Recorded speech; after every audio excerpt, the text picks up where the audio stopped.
Welcome to NCN news. నేను సంధ్య. బులెటిన్లో ముందుగా హెడ్లైన్స్ చూద్దాం. శాశ్వత పరిష్కారాలే లక్ష్యం, జిల్లా కలెక్టర్ కీర్తి చేకూరి. ప్రతి సోమవారం కలెక్టరేట్లో నిర్వహించే ప్రజా సమస్యల పరిష్కార వేదిక, రెవెన్యూ క్లినిక్ కార్యక్రమాల ద్వారా వచ్చిన అర్జీలను అధికారులు సమగ్రంగా పరిశీలించి శాశ్వత పరిష్కారాలు చూపాలని జిల్లా కలెక్టర్ కీర్తి చేకూరి ఆదేశించారు. రాజమహేంద్రవరంలోని స్థానిక జిల్లా కలెక్టరేట్లో నిర్వహించిన కార్యక్రమంలో మొత్తం 187 అర్జీలు స్వీకరించామన్నారు. సమస్యలు తిరిగి రీఓపెన్ కాకుండా మూల కారణాలను గుర్తించి పూర్తి స్థాయిలో పరిష్కారం కల్పించడం ముఖ్యమని స్పష్టం చేశారు.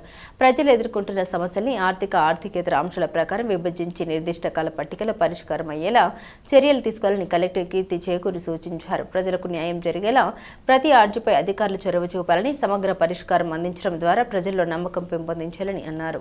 ఈ కార్యక్రమంలో జాయింట్ కలెక్టర్ వై మేఘస్వరూప్, జిల్లా రెవెన్యూ అధికారి టి సీతారామమూర్తి, స్పెషల్ డిప్యూటీ కలెక్టర్లు ఎస్ భాస్కర్ రెడ్డి, ఆర్డీఓ శివరాముడు, వివిధ శాఖల జిల్లా స్థాయి అధికారులు పాల్గొన్నారు.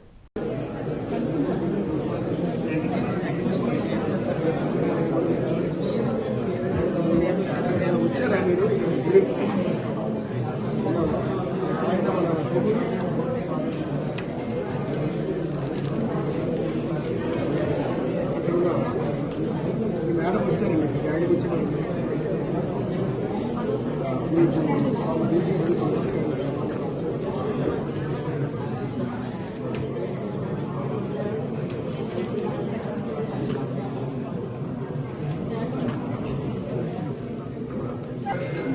అది యాక్చువల్లీ క్లియర్స్ వచ్చాను. ఎందుకంటే వేరే అతను పొలిటికల్ సపోర్ట్ లేదని ఈ ల్యాండ్ ఏమో రిజిస్ట్రేషన్ చేశారు.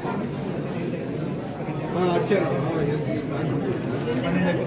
ఏంటి సమస్య?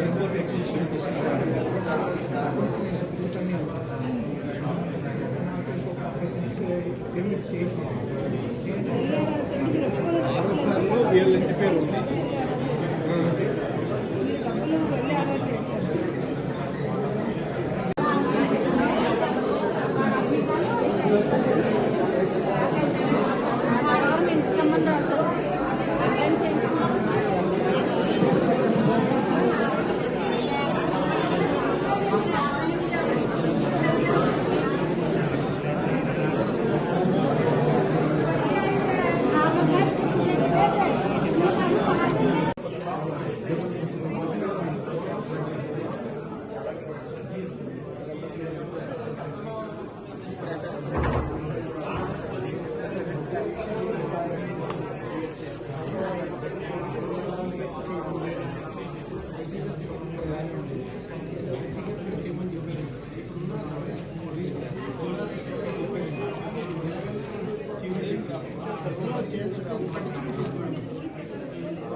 సెక్రటరీకి వెళ్ళాం మనం ఆల్రెడీ వెళ్తే కొలతలు వేసేసి మీరు వరకు ఉందని చెప్పేసి రోడ్డు మీద